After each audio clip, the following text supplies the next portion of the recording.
Hello everyone, very good morning and welcome to our social study class. This is chapter 3 of our geography book and the title of this chapter is motion of the earth. Motion का मतलब क्या होता है? गति। ठीक है, तो अर्थ की जो गति होती है अर्थात जो उसका चलना है या घूमना है उसके बारे में हम इस चैप्टर में पढ़ेंगे। ये आपकी जियोग्राफी बुक का चैप्टर है। ठीक है, अभी तक हमने टू चैप्टर तीनों में कंप्लीट किए थे, 2 जियोग्राफी में, 2 हिस्ट्री में और 2 पॉलिटी में, और आज हम 3rd चैप्टर किसका शुरू करने वाले हैं? जियोग्राफी का। ठीक है, तो इसमें हम क्या पढ़ने वाले हैं? धरती की गति। ठीक है, धरती की गति। यहाँ यदि हिंदी में बात करें तो धरती की गतियाँ हो जाएगा। ठीक है, मूवमेंट्स। तो चलिए स्टार्ट करते हैं। ये आप देख सकते हैं, ये हमारी अर्थ है और इसका जो डायरेक्शन है मूव करने का ये बना हुआ है, इस डायरेक्शन में मूव करती है। ठीक है, वेस्ट टू ईस्ट।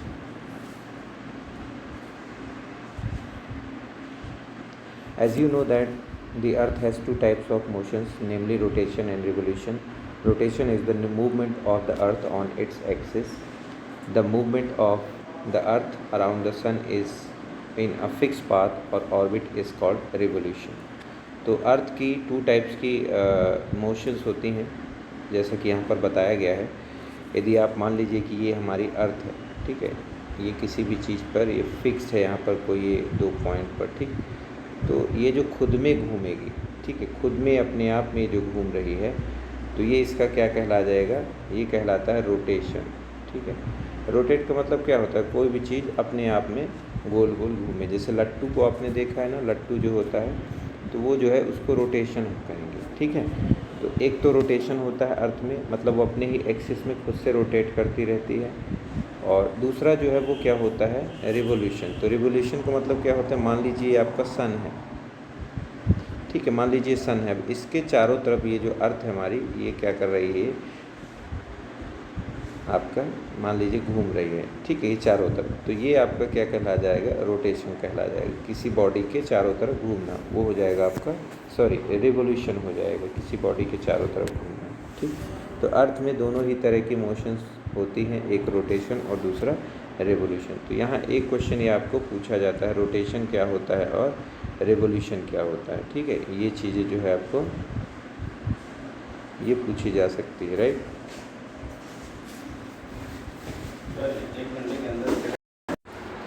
चलिए आगे बढ़ते हैं। The axis of the earth which is an imaginary line makes an angle of 66.5 degree with its orbital plane. The plane formed by the orbit is known as the orbital plane.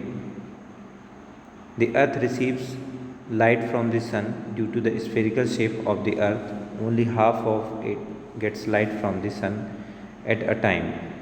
The portion facing the sun experiences day, while the other half away from the sun experiences night. The circle that divides the day from night on the globe is called the circle of illumination. This circle does not coincide with the axis as you see in the figure 3.2. The earth takes about 24 hours to complete one rotation around its axis. The period of rotation is known as the earth day. This is the daily motion of the earth. तो ये देखिए इस diagram में जो हमारी अर्थ है, ये हमारे अर्थ का प्लेन हो गया। सपोज़ ये हमारी अर्थ है, ठीक है, ये अर्थ का प्लेन हो गया और ये पोल हो गए दोनों। ठीक है, यहाँ से आप मान लीजिए ये अर्थ, ये दोनों पोल हैं, अब ये घूमती है। ठीक, तो ये जो एंगल बन रहा है ये अर्थ के प्लेन के साथ कितने डिग्री का है? 66.5 डिग्री का अर्थ बनता है प्लेन के साथ। ठीक है, प्लेन के साथ अर्थ के एक्सिस का, ये आपका क्या हो गया? ये है आपका एक्सिस। ठीक है, तो एक्सिस जो है अर्थ के प्लेन के साथ कितने डिग्री का एंगल बनाता है? 66.5 डिग्री का, राइट। इसके बाद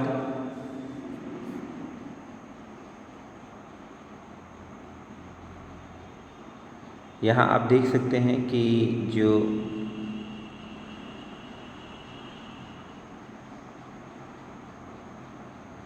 अर्थ है हमारी, वो लाइट उसको किसके कारण मिलती है? सन के कारण मिलती है। ठीक है, इस पिक्चर में आप देख सकते हैं ये रहा हमारा सन, ठीक है। तो हमें लाइट कहाँ से मिलती है? अर्थ को सन के कारण। अब क्योंकि हमारी अर्थ की जो पोजीशन है कुछ इस तरह से है स्पेस में, ठीक है। तो जब इस तरह से इसकी स्पेस में पोजीशन है तो होता क्या है, आप यहाँ पर देखिए जो सनलाइट है वो यहाँ तक ही पहुँच पा रही, ठीक है। अब क्योंकि सामने ये इस वाले पोर्शन में सनलाइट पड़ रही है तो ये पीछे क्या होगा, उसकी परछाई है, उसका बैक है। तो इस जगह पर क्या होता है, इस जगह पर आपको अंधेरा दिख रहा है, ये डार्क दिख रहा है, ठीक है।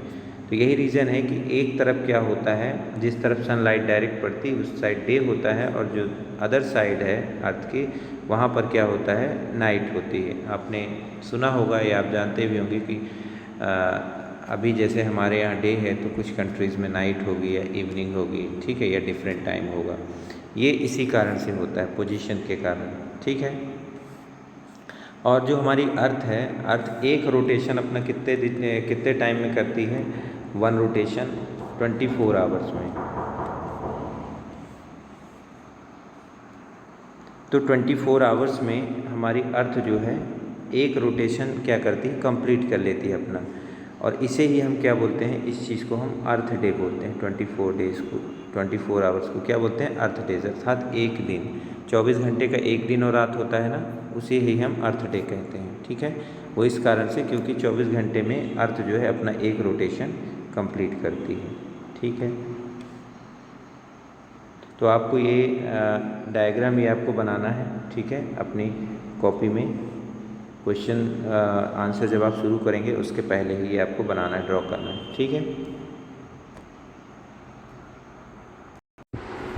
इसके बाद हम नेक्स्ट पेज में आते हैं। तो एक इम्पॉर्टेंट चीज़ पढ़ लीजिए, आपको जानने लायक है। The ancient Indian astronomer Aryabhatta had stated that the earth is round and rotates on its axis। जो प्राचीन भारत के जो एस्ट्रोनॉमर थे तो उन्होंने, जिनका नाम आर्यभट्ट था, उन्होंने कहा था कि जो अर्थ है वो गोल है, राउंड है और रोटेट करती है अपने खुद के एक्सिस पर। तो उन्होंने बात पहले ही बता दी थी। अब आगे देखते हैं यहाँ पर, What would happen if the earth did not rotate? यदि अर्थ रोटेट नहीं करती तो क्या होता? रोटेट तो करती है, यदि मान लीजिए रोटेट नहीं कर रही होती तो क्या होता? The portion of the earth facing the sun would always experience day, thus bringing continuous warmth to the region. The other half would remain in darkness and be freezing cold all the time. Life would not have been possible in such extreme condition। तो देखिए अभी हमने एक diagram देखा था। Suppose आप मान लीजिए कि अर्थ जो है यदि रोटेट नहीं कर रही होती, ये जैसा है हमने ये देखा, ठीक है। अर्थ यदि ये नहीं घूम रही होती तो ये जो पोर्शन है इसको हमेशा ही क्या मिलता, हमेशा ही इसको लाइट मिलती है, जबकि ये वाला जो पोर्शन है इसको हमेशा क्या मिलता है, डार्कनेस। मतलब इस तरफ वाले में इधर ये जो डार्क साइड है इधर हमेशा दिन रहता है और इधर हमेशा रात रहती। तो कैसे चीज़ें होती, ना तो फसलें हो पाती, ना तो लोग सो पाते, ना अपनी दिनचर्या बराबर से कर पाते। तो पृथ्वी के एक साइड पे क्या होती, हमेशा दिन ही रहता और एक तरफ हमेशा रात ही होता है। मतलब जहाँ दिन होता उस तरफ हमेशा गर्मी रहती, कभी ठंड नहीं होती या कभी टेम्परेचर कम नहीं होता, और जिस तरफ रात होती मतलब सनलाइट नहीं पहुँचती तो वहाँ हमेशा ठंड बनी रहती, कभी भी वहाँ लोगों को गर्मी नहीं मिलती। तो इस तरह से लाइफ जो है संभव नहीं होती, वहाँ पर जीवन लोगों का संभव नहीं हो पाता। तो ये जो अर्थ का रोटेशन है वो बहुत इम्पॉर्टेंट है। The second motion of the earth around the sun in its orbit is called revolution. हमने पहले ही पढ़ा, जो दूसरी टाइप की जो मोशन है हमारे अर्थ की वो क्या कहलाती है, रिवोल्यूशन। मतलब जो सन के चारों ओर वो चक्कर लगाती है। And it takes 365 whole 1/4 days 1 year to complete to revolve around the sun. We consider a year as consisting of 365 days only and ignore 6 hours for the sake of convenience। तो लगभग कितना, 365 दिन, 365 डेज, और आप मान सकते हैं लगभग 6 आवर्स, ठीक है, ऑलमोस्ट 6 आवर्स। इतना समय अर्थ को क्या होता है, इतना समय अर्थ को लगता है एक चक्कर कंप्लीट करने में सूर्य के चारों ओर, ठीक है। अर्थात एक साल में जो अर्थ है वो एक चक्कर सूर्य का लगा लेती है, सूर्य के चारों ओर वो अपना एक चक्कर कंप्लीट कर लेती है। इसे ही हम क्या कहते हैं, इसे ही रिवोल्यूशन कहते हैं। ठीक, तो यहाँ हम देखते हैं सुविधा के लिए हम क्या करते हैं, क्योंकि वो 365 डेज़ और 6 आवर्स में कंप्लीट करती है ना, तो हम क्या करते हैं सुविधा के लिए एक साल को 365 दिन में मान लेते हैं और 6 घंटों को हम क्या करते हैं हटा देते हैं, एक्सक्लूड कर देते हैं, और यही 6 + 6 + 6 4 साल लगातार मिलकर क्या बना देते हैं, एक लीप ईयर बना देते हैं। ठीक है, मतलब ये 6 घंटे जो होते हैं एक्स्ट्रा जो हम छोड़ते जाते हैं हर ईयर में, 365 डेज़ ही लेते हैं, तो 4 साल में 6 आवर्स को मिलाकर कितने बन जाते हैं, यदि हम ऐड करें तो 24 आवर्स बन जाते हैं। ठीक है, इसी कारण है कि चौथे साल क्या होता है, 24 घंटे बढ़ जाते हैं, मतलब 24 घंटे में एक दिन होता है, तो लीप ईयर में एक दिन एक्स्ट्रा ऐड कर दिया जाता है, और टोटल डेज़ कितने लेते हैं लीप कैलेंडर में, 366। ठीक है, तो ऐसा नहीं कि हम उन 6 आवर्स को टोटली ही छोड़ देते हैं, वो हम नेक्स्ट जो 4 ईयर होते हैं उसमें एक दिन बढ़ा के ऐड कर देते हैं। ठीक, तो अब हम आगे यहाँ पर बात करें, यहाँ ये देख सकते हैं आप अर्थ की जो रिवोल्यूशन है। ठीक, ये सन रहा और ये सन की चारों तरफ भी लाइट जाती, तो यहाँ आप देख सकते हैं ये कब का है, winter in the southern hemisphere. ठीक, यहाँ आप देख सकते हैं ये समर का है। इस तरह से ये अर्थ चारों तरफ रोटेट करती रहती है, और इस तरह से जो है, अब अभी आप यहाँ देखिए कि ये जो पोर्शन है आपका, अभी यहाँ हीट मिल रही है, जब वो यहाँ जाएगा तो थोड़ा चेंज होगा, इसके नीचे वाले पोर्शन में हीट जाएगी। ठीक है, इस तरह से जो है लगातार उसके अर्थ की पोजीशन में चेंज होने के साथ साथ ही क्या होता है, कुछ जगहों पर उसे सनलाइट मिलती है, जहाँ नहीं पहुँच पाती वहाँ मौसम ठंडा होता है, और यही रीज़न है ऋतु परिवर्तन का, इसी कारण से ऋतु परिवर्तन होती है। ठीक, ये आप देख सकते हैं, ये इक्विनॉक्स हो गया जहाँ पर दिन और रात बराबर होते हैं। ठीक है, 21 मार्च और 23 सितंबर को, राइट। और यहाँ पर summer in the southern hemisphere, ये कब होता है, 22 दिसंबर को, 22 दिसंबर को समर होता है साउदर्न हेमिस्फेयर में। ठीक है, मतलब अपने यहाँ ठंड कब होती है, दिसंबर में होती है, और साउदर्न हेमिस्फेयर अपन नॉर्दर्न हेमिस्फेयर में, उत्तरी भाग में, तो अपने यहाँ 22 दिसंबर को ठंड होती है, और जो दक्षिणी भाग है वहाँ पर क्या होगी, गर्मी होती है 22 दिसंबर को। ठीक है, और अपने यहाँ क्या होता है, जून 21 जून को क्या होता है, अपने यहाँ गर्मी होती है, तो उस जगह पर क्या होगी, विंटर होती है साउथर्न हेमिस्फेयर में। जस्ट क्या हो जाता है, अपोजिट होती है चीज़ें। ठीक है, तो इस डायग्राम को भी आपको क्या करना है, ड्रॉ करना है, राइट। ये भी आपका इम्पोर्टेंट है, इस डायग्राम को भी ड्रॉ करना है और कलर भी करना है। चलिए आगे देखते हैं। ये मैंने आपको समझा दिया है कि जो 6 घंटे होते हैं वो क्या होता है, हर साल का 6 घंटा, मतलब 6 + 6 + 6 और +6, ये 4 साल में कितने बन जाते हैं, 24 आवर्स। इसीलिए चौथे साल में 24 आवर्स ऐड होते हैं कैलेंडर में, और 24 आवर्स = 1 डे होता है, तो एक दिन बढ़ा दिया जाता है। और वो एक दिन किस में ऐड किया जाता है, फेब में, है ना। फरवरी के महीने में एक दिन ऐड हो जाता है, तो फरवरी कितने दिन की हो जाती है, 29 डेज़ की हो जाती है। ठीक, और जिस ईयर में ऐसा होता है उसे हम क्या बोलते हैं, लीप ईयर बोलते हैं। ठीक, अब ये देखते हैं आगे। From the figure 3.3 it is clear that the earth is going around the sun in an elliptical orbit. Earth जो है सन के चारों तरफ कैसे जाती है, इलिप्टिकल ऑर्बिट में क्या करती है, ट्रैवल करती है। किस में, इलिप्टिकल ऑर्बिट। ये क्वेश्चन भी आएगा आपका कि इलिप्टिकल की सर्कुलर किस तरह जाती है, तो आपको भरना है इलिप्टिकल ऑर्बिट में वो करती है, रोटेट करती है। ठीक है, रिवॉल्व करती है। इसमें notice that through out its orbit the earth is inclined in the same direction. जो अर्थ है वो सेम डायरेक्शन में ही इंक्लाइंड होती है। ये आप देखिए यहाँ पर, ये ऐसे ही इंक्लाइंड है। ठीक है, बस वो घूम रही है। ठीक, ये घूमती हुई है, बाकी वो इंक्लाइंड सेम रहती है, राइट।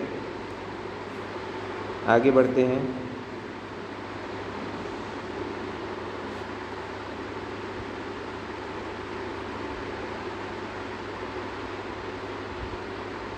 ये मैंने आपको बता दिया पूरा उसी डायग्राम के थ्रू। ठीक है, नेक्स्ट हम देख लेते हैं समर सॉलिस्टिस। समर सॉलिस्टिस क्या होता है, तो ऑन 22 दिसंबर 22 दिसंबर को the tropic of Capricorn receives direct rays of the sun as the south pole tilts toward it as the sun rays fall vertically at the tropic of Capricorn. A large portion of the southern hemisphere gets light, therefore it is summer in the southern hemisphere with longer days and shorter nights. The reverse happens in the northern hemisphere. This position of the earth is called the winter solstice. तो देखिए क्या होता है, इसके पहले हम summer solstice को जान लें। क्या होता है 21 जून को, ठीक है, 21 जून को जो नॉर्दर्न हेमिस्फेयर होता है, नॉर्दर्न हेमिस्फेयर मतलब अर्थ के जो उत्तरी भाग होता है, वहाँ पर क्या होता है सन रेज जो है डायरेक्ट पड़ती है उसके ऊपर, अर्थ के ऊपर, ठीक है, नॉर्दर्न पार्ट में डायरेक्ट पड़ती हैं और इस कारण से वहाँ पर क्या होता है लंबा दिन होता है, मतलब बड़ा दिन होता है और रातें क्या होती हैं छोटी होती हैं उस समय पर। तो उसे ही हम क्या कहते हैं समर सोलिस्टिस कहते हैं। क्या कहते हैं समर सोलिस्टिस कहते हैं। कब होता है 21 जून को, ठीक है, और ये कहाँ होता है नॉर्दर्न हेमिस्फेयर में, ठीक। और इसके बाद जो है विंटर सोलिस्टिस क्या होता है 22 दिसंबर को होता है, कहाँ पर साउदर्न पार्ट में, ठीक। तो सन रेज जो है डायरेक्टली वो कहाँ पर पड़ती हैं ट्रॉपिक ऑफ कैप्रिकॉर्न, जो मकर रेखा होती है वहाँ पर पड़ती है और वहाँ पर क्या होता है दिन जो है बड़ा होता है और रातें क्या होती हैं छोटी होती हैं। तो वहाँ पर उस समय क्या होता है गर्मी होती है और जबकि हमारे यहाँ क्या होता है 22 दिसंबर को ठंडी होती है, ठीक, क्योंकि हम नॉर्दर्न हेमिस्फेयर में हैं और ये साउदर्न हेमिस्फेयर की बात है। तो साउदर्न में यदि गर्मी है बहुत ज़्यादा तो यहाँ पर क्या होगी उस समय ठंडी होगी, ठीक। तो यही आपका क्या कहलाता है विंटर सोलिस्टिस कहलाता है। उसके बाद इक्विनोक्स, ये इंपॉर्टेंट क्वेश्चन है कि इक्विनोक्स क्या कहलाते हैं, ठीक है। एक तो विंटर सोलिस्टिस क्या है, समर सोलिस्टिस क्या है और तीसरा इक्विनोक्स क्या है। तो 21 मार्च को और 23 सितंबर को क्या होता है डायरेक्ट रेज जो होती है सन की वो कहाँ पर जाती है इक्वेटर पर जाती है, ठीक है। और इस पोजीशन में ना तो पोल्स दोनों में से कोई भी पोल जो है सन की तरफ नहीं झुका होता है, ठीक है, मतलब सनलाइट पोल्स पर नहीं पड़ती है। तो क्या होता है जो होल अर्थ होती पूरी अर्थ जो है इक्वल डेज और नाइट एक्सपीरियंस करती है, पूरी धरती में दिन और रात बराबर होते हैं और उसे ही इक्विनोक्स कहते हैं। सिंपल टर्म में आप ये जानिए कि 21 मार्च और 23 सितंबर को जो सन रेज होती हैं वो कहाँ पड़ती हैं इक्वेटर पर पड़ती हैं, ठीक है, पोल पर नहीं। इस कारण से जो है उस दिन दिन और रात दोनों तरफ बराबर होते हैं नॉर्थ और साउथ पोल में, ठीक। तो इस वजह से क्या होता है इसे ही क्या कहा जाता है इक्विनोक्स कहलाता है, ठीक है। इक्विनोक्स मतलब equal days and equal night.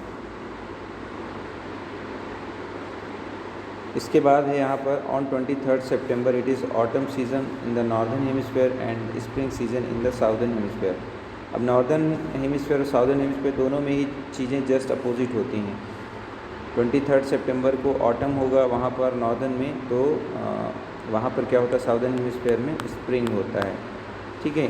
और उसी तरह अपोजिट केस होता है 21 मार्च को। 21 मार्च को क्या होता है when it is spring in northern hemisphere and autumn is the southern hemisphere. जब स्प्रिंग होता है स्प्रिंग बसंत ऋतु नॉर्दर्न हेमिस्फेयर में, तो ऑटम होती है कहाँ पर साउदर्न हेमिस्फेयर में, ठीक। तो इस तरह से thus you find that there are days and nights and changes in the season because of the rotation and revolution of the earth respectively। इस तरह से हमने ये जाना कि रोटेशन और रिवोल्यूशन के कारण क्या होते हैं दिन और रात होते हैं और ऋतुएं बदलती हैं, मौसम बदलते हैं, ठीक है। तो ये चैप्टर इसलिए भी इम्पोर्टेंट था मोशन ऑफ द अर्थ, क्योंकि मोशन के कारण ही जो हम दिन और रात देखते हैं या जो हमारा ऋतु परिवर्तन होता है, जो मौसम बदलता है, वो किसके कारण होता है अर्थ के मोशन के कारण ही होता है, ठीक है। जो ऋतुएं परिवर्तित होती हैं, ठंडी गर्मी पड़ती है, ये सब किसके कारण होता है मोशन ऑफ द अर्थ के कारण, ठीक है। डे और नाइट जो होते हैं वो रोटेशन के कारण होते हैं, ठीक। चलिए अब इसके बाद इसके एक्सरसाइज देखते हैं।